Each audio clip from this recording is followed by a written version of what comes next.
Hi everyone, and welcome to week 9, our final week of group facilitations in EDCP 559. Our topic is New Perspectives on Science Learning, and your presenters are Carisha, Priscilla, and Brad. We have 2 readings this week. Priscilla and I will present the first article, which is a literature review examining STEM, then Carisha will present the second, which investigates and analyzes PISA. Transdisciplinarity in STEM Education, a Critical Review, is written by a team of researchers from the Workland School of Education at the University of Calgary. Dr. Takeuchi is an associate professor who primarily researches equity and social justice issues. Dr. Sengupta is a professor who researches social justice and a variety of other issues. Dr. Shanahan is an associate professor who mainly researches student-teacher interactions and how those relationships influence students' future pursuits in science. Dr. Adams is an associate professor who focuses her research on place-based, environmental, and informal science education. And Miriam Hatcham is a doctoral student at the University of Calgary. Unfortunately, I couldn't find an official portrait photo for her. STEM as a concept has been around a long time, but formally started to take shape in the National Science Foundation in the United States during the 1990s, though the NSF didn't use the acronym STEM until 2001. As we've discussed before in this and our previous course, it's clear that STEM is not very well understood or well defined and is really a catch-all term that gets applied to pretty much anything having to do with science, technology, engineering, or math. One of my favorite quotes on the topic comes from the Bybee article we read in our first course, and it speaks to the notion that the education field has embraced something without really understanding what it is or what it means. In a different article from 2010, Bybee argues that while everyone acknowledges that STEM has something to do with science and math, he also believes that it should increase how students understand the workings of things they encounter in their daily lives, that it should improve their ability to use technology, and that it should introduce more engineering during pre-college education because he views engineering as so important to the development of the economy and other aspects of society as a whole that the school system should be doing more to address it before the university level. As Dr. Takeuchi and her colleagues explore in their article, STEM is predominantly an American idea. One of the co-authors, Dr. Shanahan, wrote about this in a 2016 article, advocating for Canadian educators to ensure that their interpretation and implementation of STEM is right for them, given we aren't in the United States. We can extend this line of thinking to suggest that while STEM represents a starting point, at least some consideration needs to be given to how STEM might look different for us in our jurisdiction compared to what American policy documents describe. As the world is globalized and economies have changed, the United States has seen significantly less employment in their manufacturing sector, thanks to relocations to other countries and an increase in robotic automation. As a result, STEM has developed in large part because of increased belief that young people need to be trained to work in high-tech, high-skill fields, like engineering and computer programming. From this shift, STEM has come to represent a path to innovation, and governments are keen to include it in pre-college education. Dr. Takeuchi's team considers the impact of macrosystemic discourses in their literature review, identifying some of the forces that narrow science education. Being unfamiliar with the term macrosystem, I did some research. Urie Bronfenbrenner's 1977 article provides the following definitions. Microsystem describes the relationships between a learner and their immediate environment. Mesosystem describes the relationships between a learner's various major settings at a moment in time. Exosystem describes the social structures that the learner isn't a part of but that impact them nonetheless. And macrosystem describes the institutional patterns of a society. Bronfenbrenner explains that while macrosystems are abstract, the other 3 are concrete, being manifestations of a macrosystem. As examples of macrosystems that impact STEM education, Takeuchi et al. Cite entrepreneurship and innovation. They also briefly allude to how this can bleed the lines between the public and private sectors. Shanahan et al.'s 2016 article investigates this further. They identify that while STEM integration has been slow within schools, informal science education outside of schools, like summer camps, have embraced STEM. But private companies have been more free to exert their influence. Among others, the article gives a partnership between Scouts Canada and Imperial Oil as an example. It reminds me of several years ago when Chevron's grants program received a big push in schools. It upset many teachers because of the perception that government was shirking their funding responsibilities by supporting private investors. But it also raised questions about influence. Will a teacher have the freedom to be critical of an issue like fossil fuels and climate change if their funding comes from a petrochemical company? There's a long history of corporate funding and influence affecting scientific research and policies. Dr. Takeuchi and colleagues worry this influence could lead to a band-aid type solution, addressing symptoms but not root causes. Within this context, Takeuchi et al. Conducted a literature review to conceptualize learners and learning and to investigate the assumptions caused by macrosystemic forces. They also differentiate their review from others by explicitly considering who learners are, their relationship to STEM, and the targets of STEM education and practice. In total, they reviewed 154 articles published in English, spanning the decade from January 2007 to March 2018. They set these limits around two events: the 2007 publication of a report from the U.S. Committee on Science, Engineering, and Public Policy, which caused increased interest in STEM, and the observation that 2019 saw a major shift in the focus of STEM-related research. Hi, this is Priscilla, and I will review some of the definitions and key terms from Takeuchi's article. Takeuchi writes about transdisciplinarity in STEM education, and it will be helpful to define and distinguish between the following key terms: cross-disciplinary, multidisciplinary, interdisciplinary, and transdisciplinary. The word discipline comes from the Latin word which means to educate. The words discipline and disciple come from the Latin word discipulus, which means pupil or learner. However, Takeuchi quotes Gordon when she says that the meaning of the word discipline has changed over time, and in English it now refers to the process of control, at times linked with punishment and allegiance and followers, as in disciplines in another. Cross-disciplinary can be used generally to refer to multi-, inter-, and transdisciplinary approaches. The cross in cross-disciplinary comes from the Latin word crux, which is defined as intersecting or lying athwart each other. Intersecting knowledge from two or more disciplines, viewing one discipline from the perspective of another. Researchers collaborate with the goal of transferring knowledge from one discipline to another. An example of a cross-disciplinary approach would be to come to an understanding of the complex dynamics of environmental problems in a socio-ecological context. Solutions for one problem can lead or create new environmental or socioeconomic problems.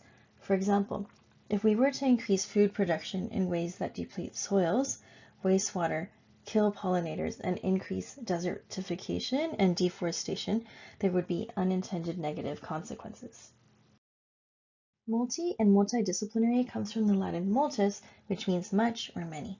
In this approach, multiple perspectives and disciplines are used to solve a problem. Participants exchange knowledge and compare results, but stop short of integrating them. The disciplines maintain their distinctiveness, and the results remain grounded in the framework of the root discipline. For example, a multidisciplinary panel of business consultants, psychologists, lawyers, and financial experts are common to resolve business conflicts. Interdisciplinary. The inter and interdisciplinary comes from Latin inter, which means among, or between, or in the midst. Integrating knowledge and methods from different disciplines uses a synthesis of approaches. For example, let's say you're teaching PE and you're practicing long jumps. You could integrate physics and math. Students could learn about physics and body mechanics, and math could be used to estimate and measure distance, and students would be able to see how the three subjects are integrated. The Latin trans means across, over, or beyond. It's an emergence of a new discipline transcending the boundaries of disciplinary perspective. Transdisciplinarity combines interdisciplinarity with a participatory approach. Each discipline is an equal participant in the process to reach a common goal, which is usually a solution to a big problem in society at large. It can be considered as the culmination of interdisciplinary efforts. Transdisciplinarity also has a holistic approach to it. While interdisciplinary collaborations create new knowledge synthesized from existing disciplines, a transdisciplinary team relates all of the disciplines into a coherent whole. So for example, students could use inquiry to make authentic connections about the topic of sustainability after having learned about it through an interdisciplinary approach. We're going to take a look at an example from Discovery Education. about a transdisciplinary approach where learning about inventions and innovations. In this approach, students explore the topic from the lens of a few different areas: sustainability, entrepreneurship. They also consider what is the truth. Students learn about our planet, about how the natural world affects human life, and infrastructure, how humans change the world among them. The summative piece will vary depending on each student, but it should include an authentic connection about the topic of innovations and inventions. In this example of transdisciplinary STEM learning, students are developing critical thinking skills and building content knowledge in the following areas: renewable energy investigations, 3D printing, calculating volume of shapes, the steam engine and the Industrial Revolution, health monitoring and Fitbits, social issues, and digital photography. Connections are made between all of these subjects, and inquiry is used to bring meaningful, real-world understanding of all the subjects covered. Takuchi's article mentions critical theory, so we're going to cover it briefly. Critical theory and the Frankfurt School of Critical Theory is based on the ideas of Karl Marx and Sigmund Freud. Critical theorists believe that the primary goal of philosophy is to understand and help overcome the social structures through which people are dominated and oppressed. These ideas are highly influential in the study of law, literature, history, and social sciences. Critical theorists believe that science, like other forms of knowledge, have been used as an instrument of oppression. They caution against a blind faith in scientific progress, arguing that scientific knowledge must not be pursued as an end in itself without reference to the goal of human emancipation. As Brad mentioned in the beginning of this presentation, Dr. Takuchi and Dr. Sengupta primary focus is on social equity and social justice, which is why they refer to the critical theory quite a few number of times throughout this article. Hello, it's Brad again. I'm going to summarize how Dr. Takeuchi and her colleagues conducted their literature review and will summarize their findings. Takeuchi et al. Created two databases. They used the first database to look for general trends. They sourced all the articles using EBSCO, keyword searching for two specific STEM-related terms. They limited their search criteria to articles that were peer-reviewed, in English, and published during their selected 10-year period. All told, they compiled a database of over 2,100 articles. They used the second database to go deeper on a smaller number of articles. They selected 22 English language journals using the Scamago Journal and Country Rank, and through consultation with colleagues, focusing on science and math education and the learning sciences. They didn't consider technology or engineering education because research on integrated STEM education builds directly on the research in science and math education, and because computing and engineering are only now starting to enter classroom instruction, whereas science and math are well established in curricula. Again, they keyword searched for specific terms, including the STEM acronym, so they could understand what it meant to the researchers. However, they only included 21 journals in this search, generating 140 articles.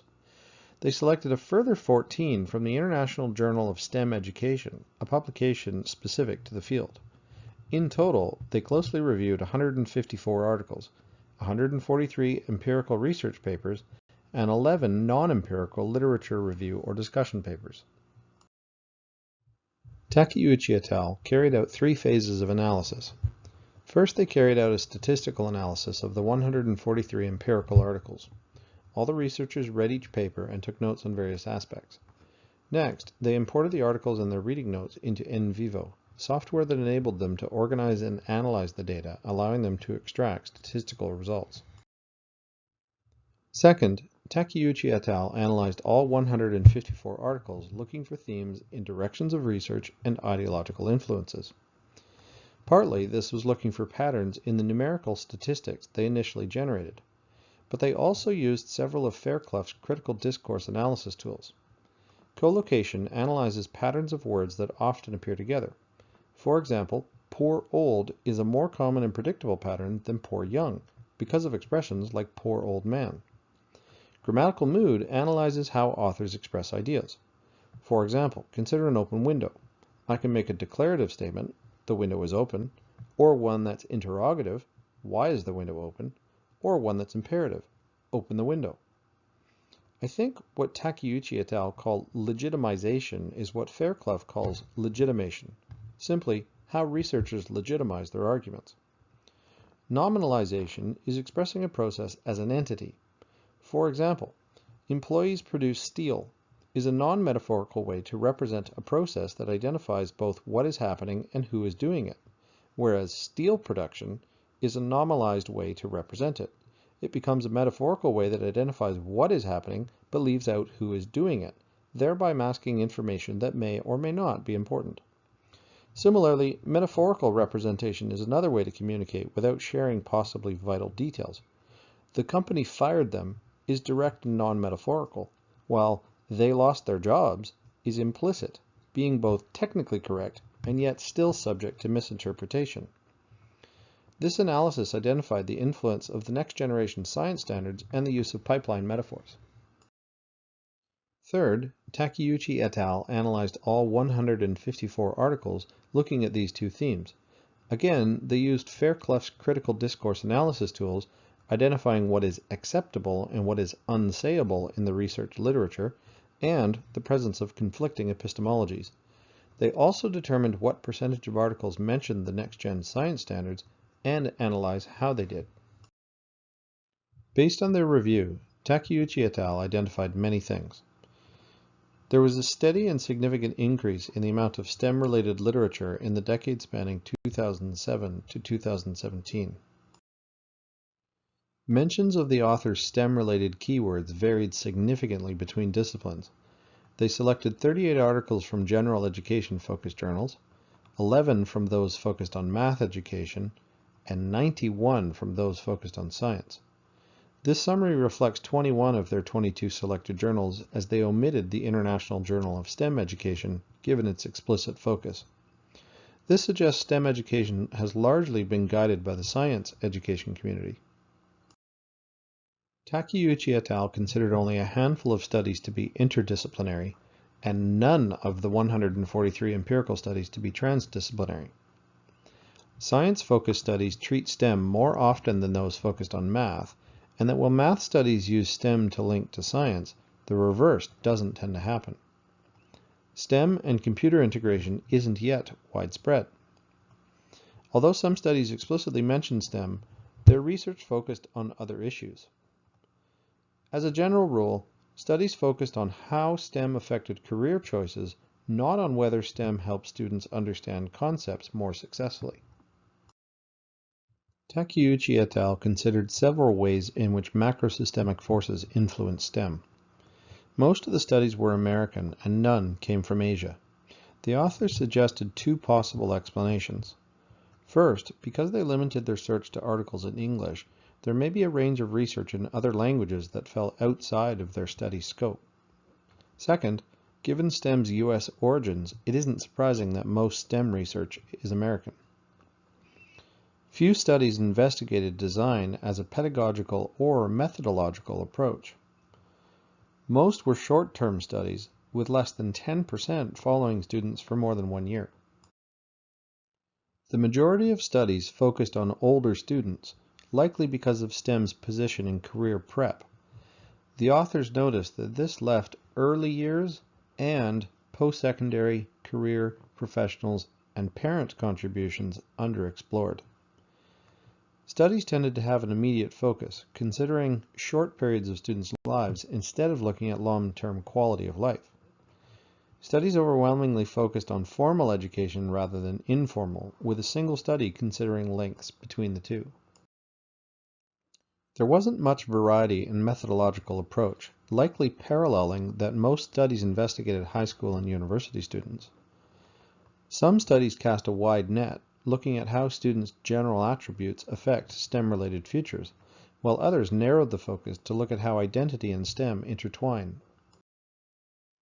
Supporting their position that the next generation science standards are influential, Takeuchi et al. Identified this to be the case in nearly a third of the 154 studies. Many articles used NGSS to define skills, most often design process and nature of science. Some studies made NGSS a central component, while others mentioned it fleetingly. Some researchers viewed NGSS in favorable terms, seeing it as standards to achieve, while others were critical of it, with most finding it too prescriptive, giving rise to concerns of cross-disciplinary integration. Takeuchi et al. Identified that a quarter of their studies were concerned with how STEM influences study and career choices. Often, that focus was the link between STEM and student attributes, though conclusions varied. Some considered how the STEM program's characteristics piqued interest for post-secondary paths.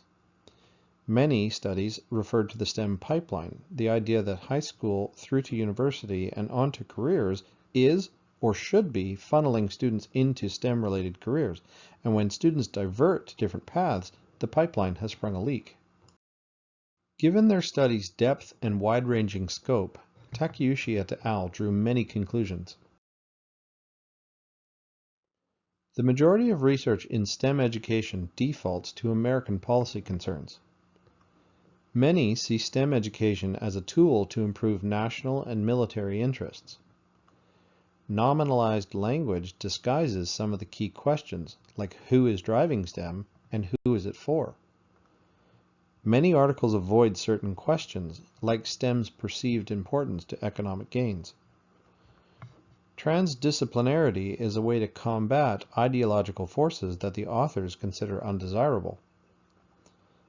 Studies often de-individualize learners, potentially contributing to marginalization. Hi, this is Priscilla again, and I'll be talking about some of the implications that Takeuchi and some of the other researchers suggest for us as educators. There are some complexities in teaching STEM.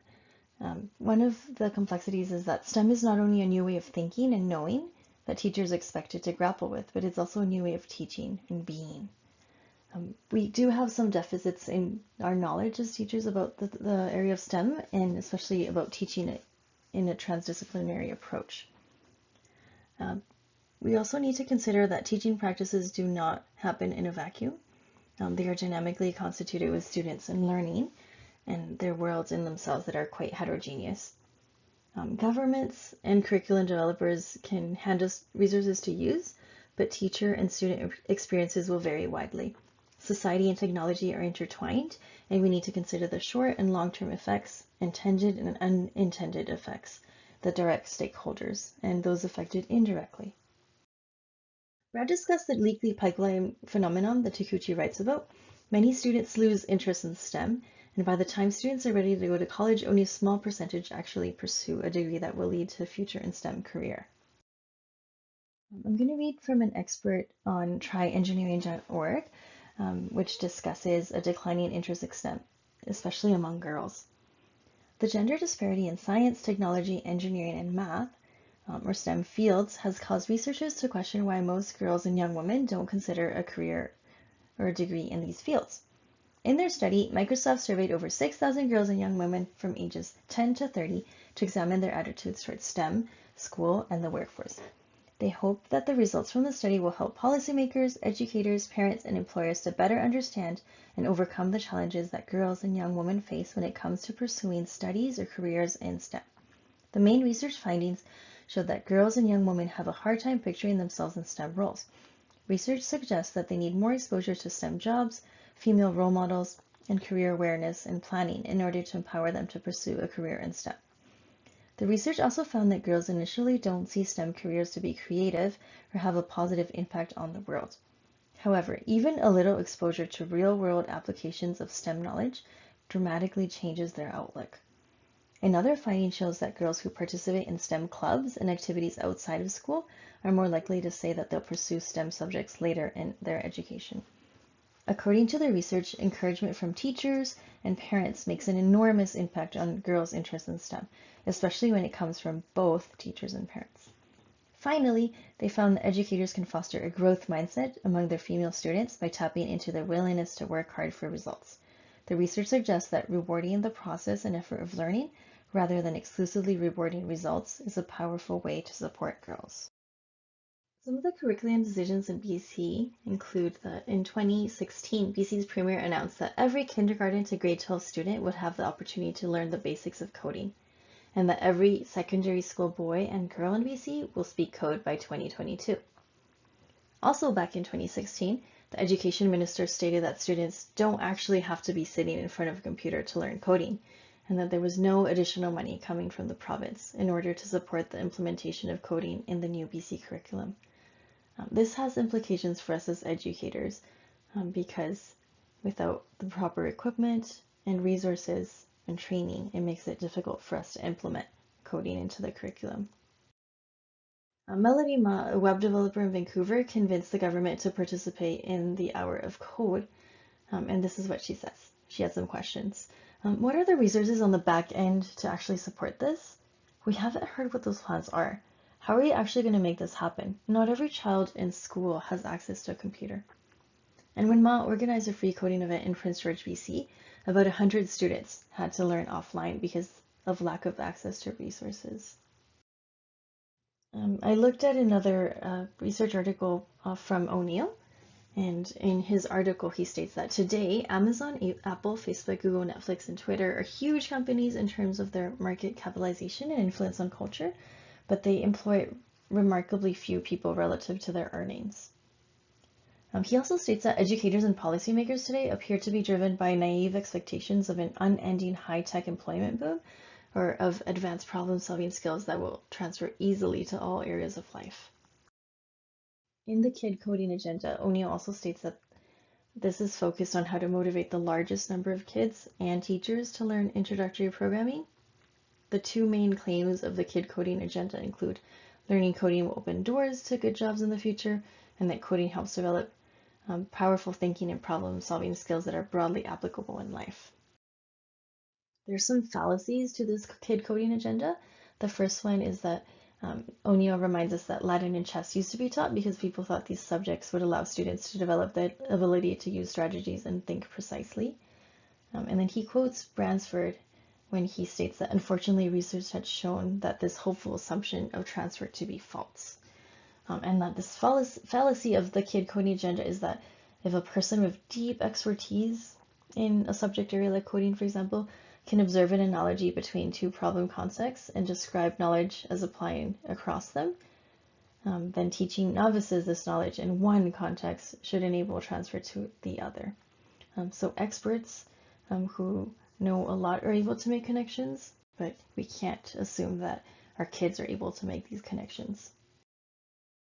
So there's a few suggestions for us as educators.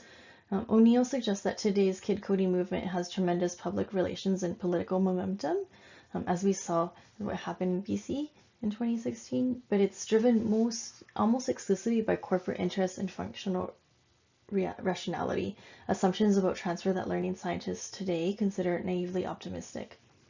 As educators, using a transdisciplinary or even multidisciplinary or interdisciplinary approach will provide students with a richer perspective of a topic. O'Neill does have criticisms of Code.org because he says that they're looking at coding just for one perspective and not integrating it into real world applications that are where students can make connections. So some implications for us as educators is that we can provide connections between STEM disciplines and make this clear for our students and create meaningful learning opportunities for students with an emphasis on real-world context and bringing about integration. So not just teaching coding on its own, but having connections between different disciplines. And in summary, there are a few different ways that we can promote our students' interest in STEM and possibly going into STEM careers. Having positive role models through ourselves as teachers. We could be a positive role model, and we can also introduce them to other scientists and people who are good role models. Expose students to STEM roles and create awareness for careers in STEM. Research shows that students who participate in STEM clubs and activities are more likely to pursue a career in STEM. And also that teacher encouragement and positive family perspectives on STEM are crucial, especially when they come hand in hand. Transdisciplinary approaches offer a few things, a few benefits.